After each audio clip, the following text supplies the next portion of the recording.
All right, hello everyone. Welcome to the Designing Networks for Digital Audio webinar. My name's Sam Paterson. I'm one of the application engineers based out of Biamp's Brisbane office. So what I'm going to cover today is the basics of designing a network to support digital audio.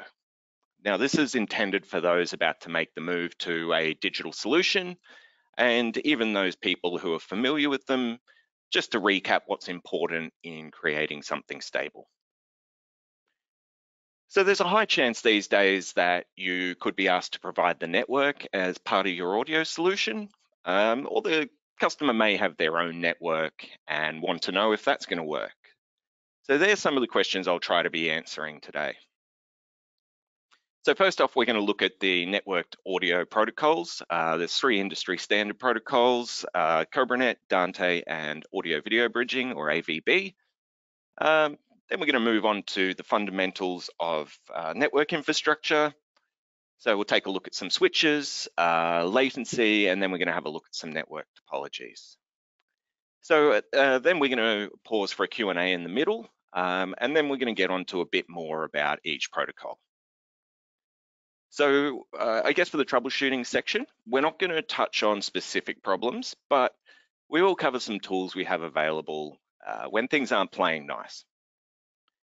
Then we're going to cut to a summary before another Q&A towards the end. Okay, so to kick it off at Biamp, we use three industry standard protocols. So that being CobraNet, which was developed in 1996. So that makes it a 26-year-old protocol. Don't discount it though. It's still a solid and proven and reliable protocol. It's still relevant today for lower channel count applications. And I guess the great thing about CobraNet is it can be used with almost any switch. Now, same goes for Dante. So in theory, it can be used with any switch, but there's certainly things to consider, which may mean any switch just may not suffice. We'll get on to why that is a bit later in this. And then audio video bridging, or AVB. Now, this is the newest protocol of them all.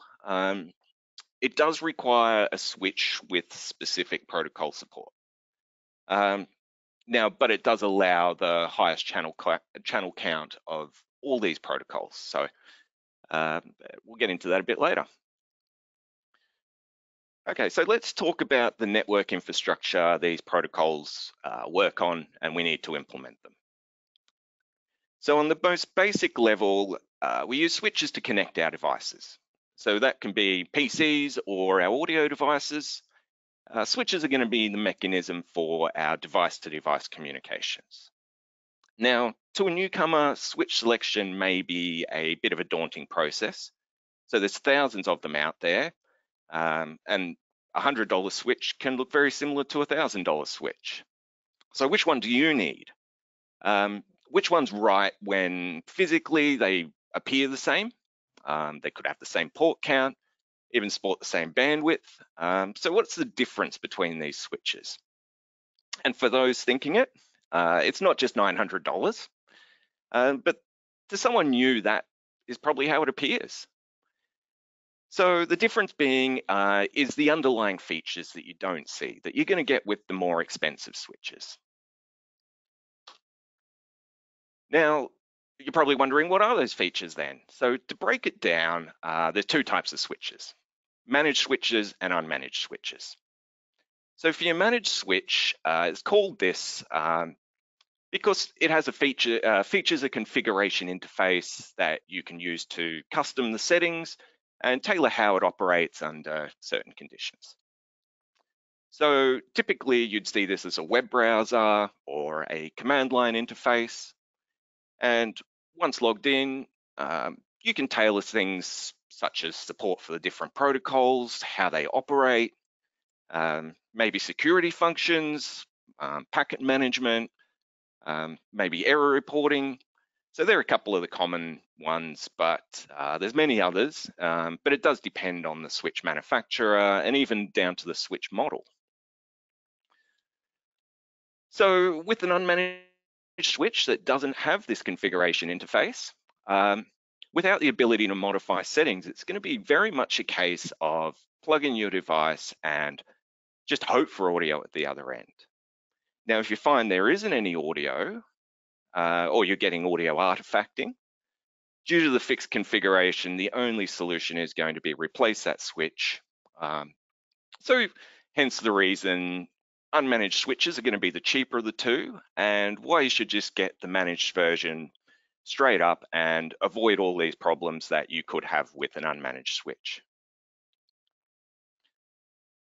Okay, so I don't want to scare you off by calling it a $1,000 switch. You know, there's switches out there with management interfaces for much less, but there's ones out there for even much more. So your job may not need something so super advanced, but on the other hand, you may be dealing with a complex system and you do need that advanced switching.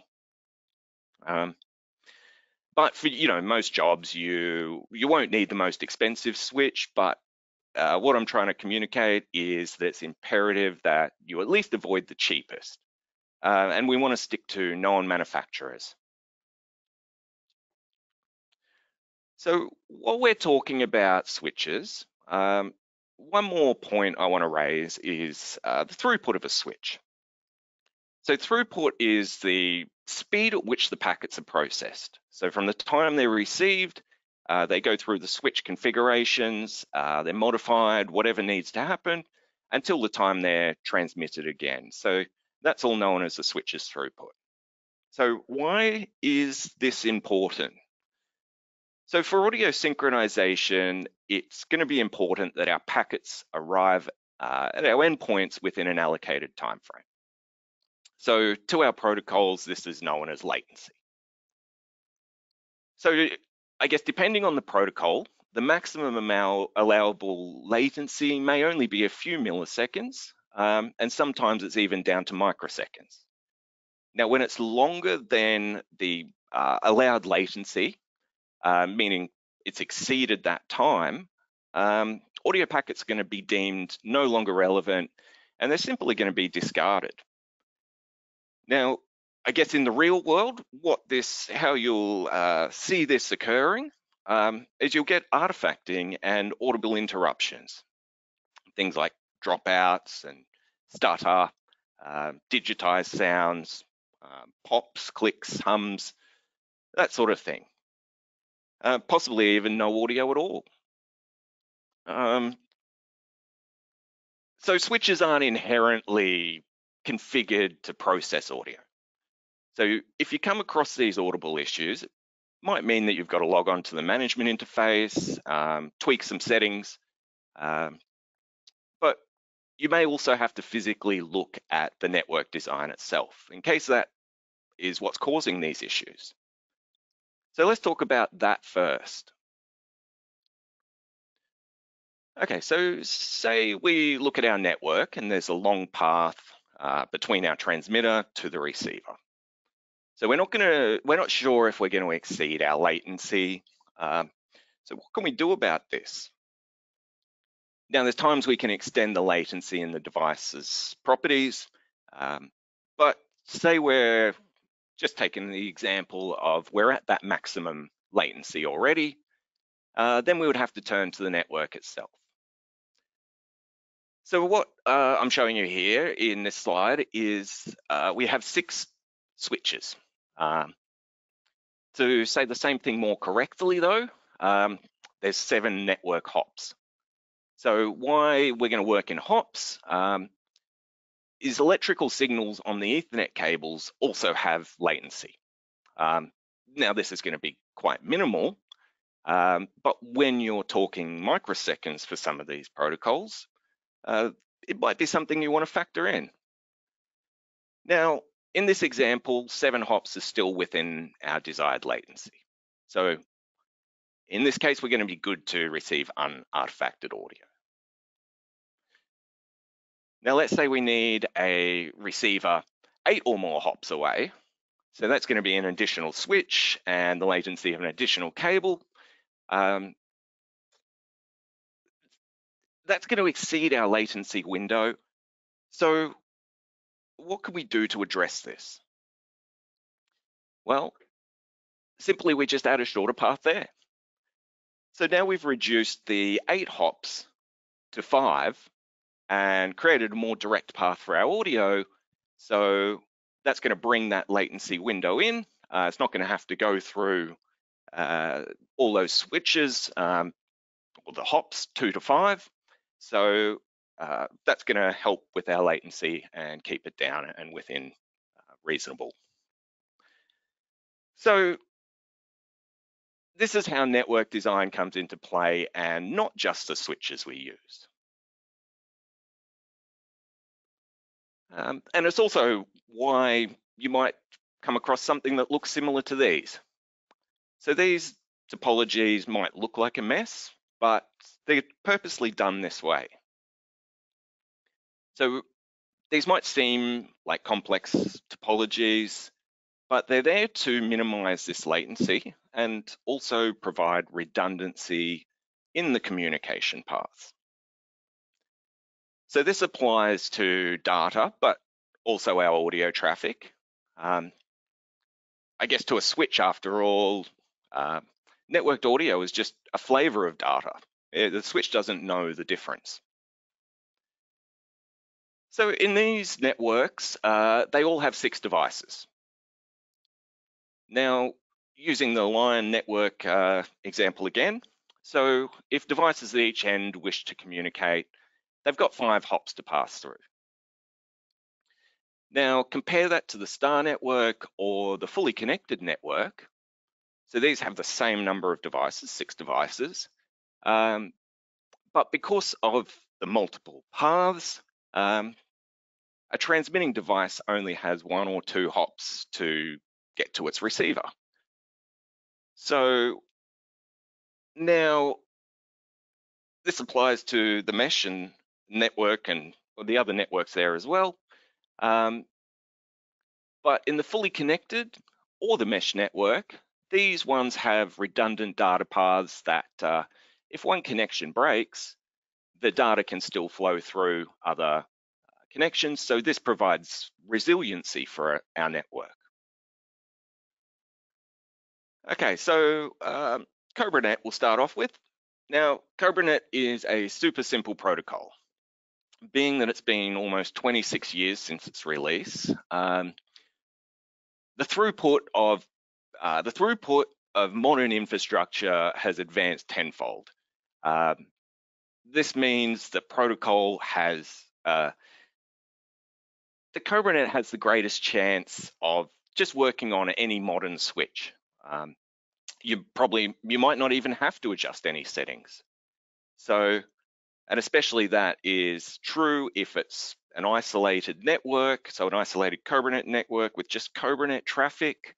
And if you have a low endpoint count, it may be a case of you can just plug it in and audio will pass, but I'd still say don't take that recommendation, go with the managed interface in case you do have trouble. At least then you can adjust some settings. So now CobraNet only requires 2 things to pass audio successfully. So that is a bundle number, which is just a numeric identifier that's used to link the transmitting device to the receiving device or devices. And then also the latency setting. So we've talked about why latency is important, but again, this is just the maximum time the device is going to wait to receive its control and audio data. So say a deeper problem exists with CobraNet, something down at the network level, there's something occurring, artifacting or something. So we can use a program called CobraNet Discovery, and that can tell us what state our endpoints are in. So it's going to give us information about device health, the different bundle numbers, what it thinks it's transmitting on and what's receiving. So there's a few options there that it can give us feedback on. So But I guess rarely do we need to go this deep, but it is worth mentioning as it's a troubleshooting tool that we have available to us. So if something is occurring, you're not just left in the dark. There is methods to get some feedback on what might be wrong. And you'll see over the next couple of slides, each of these protocols have their own software that is going to help us with our troubleshooting. Okay, so moving on to Dante. This one's a bit more complicated. Dante's a layer 3 protocol. So that means IP addresses are now involved and all endpoints are going to have to reside in the same IP subnet, otherwise they won't be able to communicate. So, but once you get past that, so instead of bundle numbers to create the transmitters to receivers connection, like CobraNet uses, Dante requires its software called Dante Controller to make these connections. Okay, so what we're looking at here is the cross-point matrix that you'll see when you first open up Dante Controller. And this is what is used in this case to link the transmitters, which are shown across the top there. So each of those top devices, or those top entries are our devices. And then the receivers are there on the left. And as you can see, there is different devices. And then if you expand those out, you can see the different channels available there. So once these connections are established, they will remain active, even if you close the software, even after these devices are power cycled. They're going to remember their previous connection state. So once they power up, they're going to establish those connections again automatically. So this is just a one-time set, create those cross points in the connections, and then you can close your PC and take it off the network and know that the system is going to be, the audio routes are going to stay and be stable. All right, so it's in creating these connections. So Dante calls them subscriptions, that you're going to experience maybe the most amount of problems.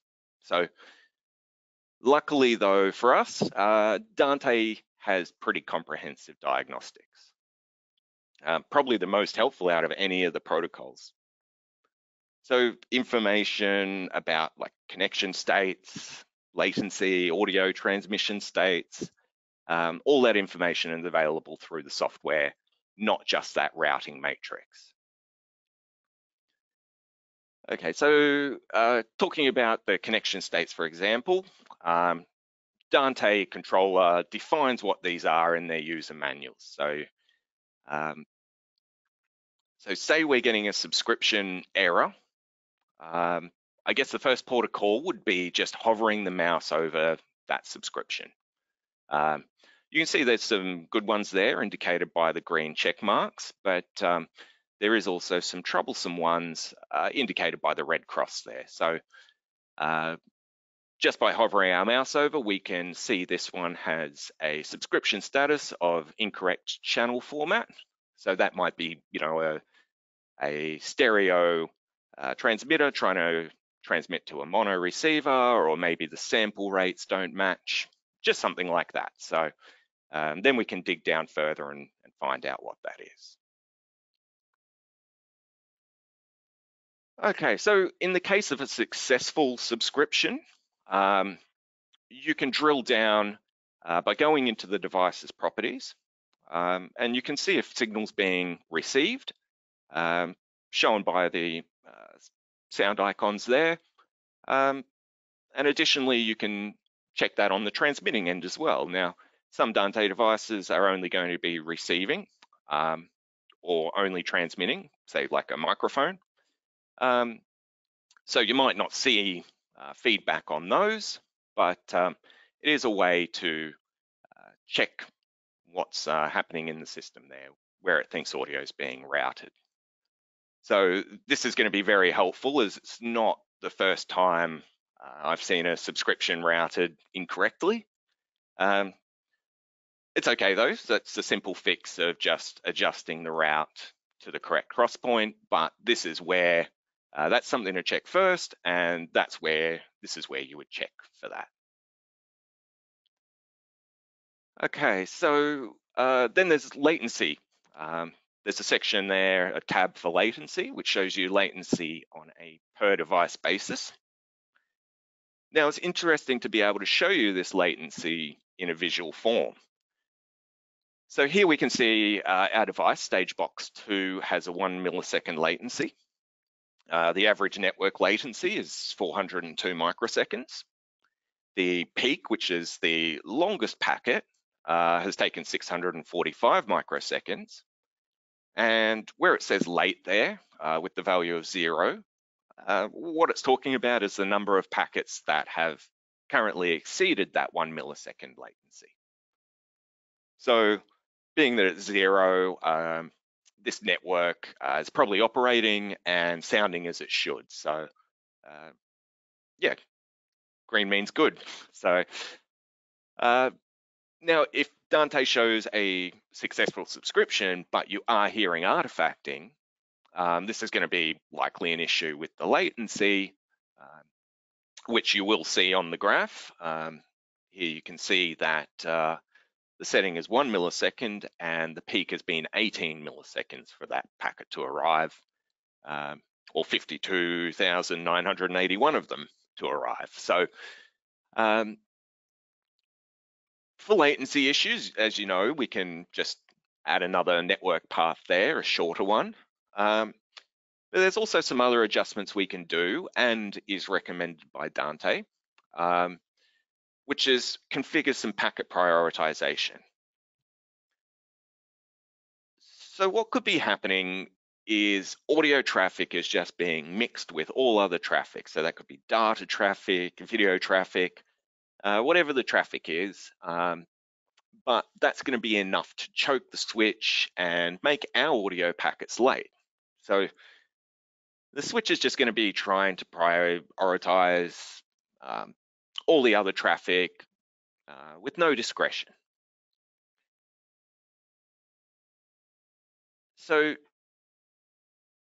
to address this, we're going to turn to our switches management interface, and we're going to configure the quality of service settings, or basically QoS as it's commonly called.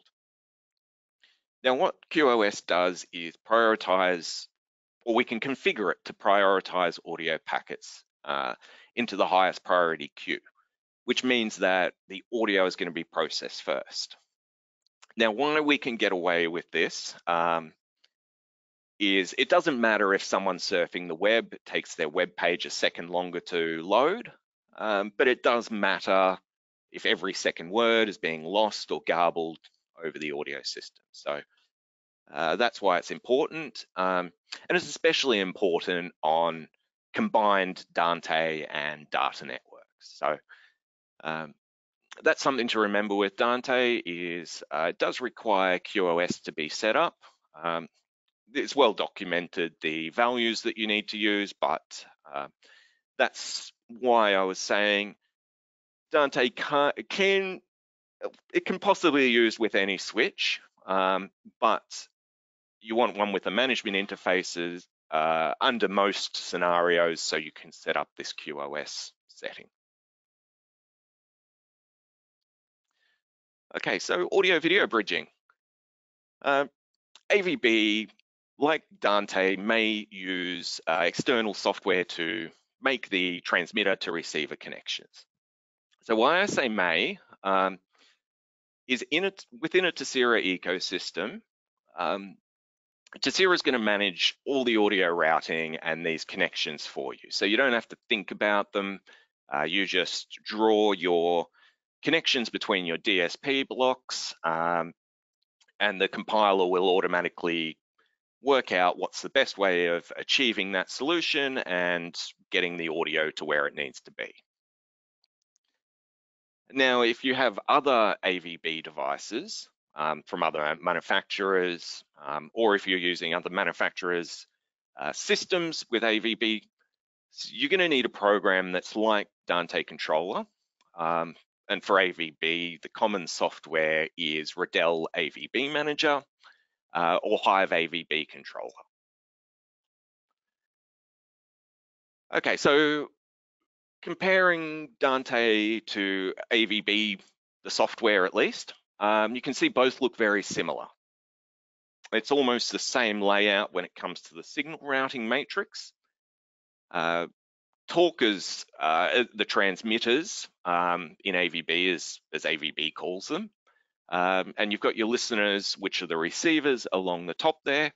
So you can see that there's a couple of transmitters, a couple of receivers, and you have all your cross points, which also give you feedback on the different connection states. So we can see one is yellow there, most are light blue, and there's a couple of dark blue ones there. So, and as you saw in the, you'll see that these have listed of the connection states. So here we can see what those all mean.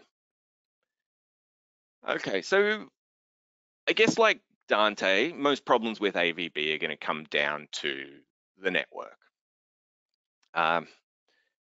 Sometimes a license needs to be applied to the switch, otherwise you're going to get an error, one of these. I guess more often than not these days, it'll be included. But once you have this license, AVB is going to be very much just a plug and play protocol.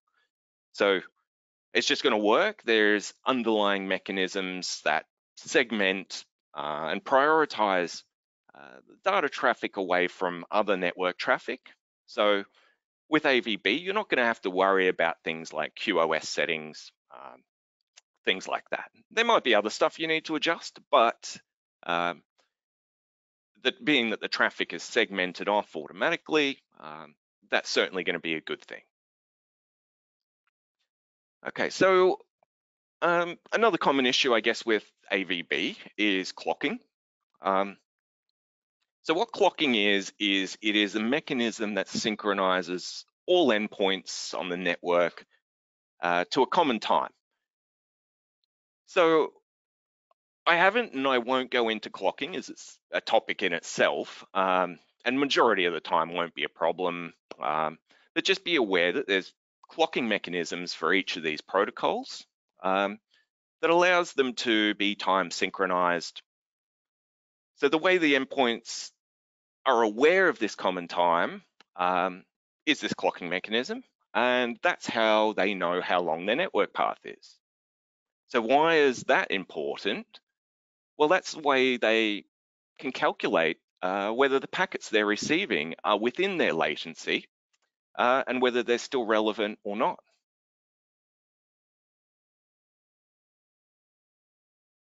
Okay, so which protocol is best? I guess hopefully you can see they all have their place. So I know that isn't very decisive, but I guess the way to approach it is, how do you choose the best protocol for your project? I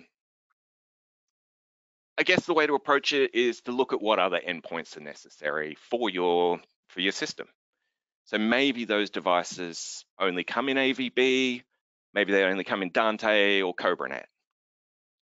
Now from there, I guess you'd confirm the protocol supports your required number of devices and also the required number of channels, and that you have the network infrastructure in place to support it. Then at that point, you just choose the Biamp head-end product that suits. So as you know, we support the 3 protocols. So yeah, you just have a look at what we can offer in a particular product line and go with that. So that just means with any of these protocols, you're going to have uninterrupted, clear audio. So there's none that are, I would say, are better than the other. They're all very relevant and they all have their place. Okay, so which switch is best? What should I use? Have I got any recommendations? Now, of course I do, but this is still very protocol dependent. So at this point, I'm going to shamelessly plug Biamp's technical support site known as Cornerstone. So on Cornerstone, we have a list of switches we've verified. and even the A to Z of how to configure them. It's a great resource. We've done all this work for you, so that you don't have to think about it. Now, even if your exact switch isn't featured, we detail the requirements for the different protocols, different switches that are going to give you reliable operation. So there's everything there to get your network solution going. Check it out at support.biamp.com. And with that, we've come to the end of the presentation. So I want to thank you all for joining. I hope you found this valuable. I very much appreciate you joining me. So thank you.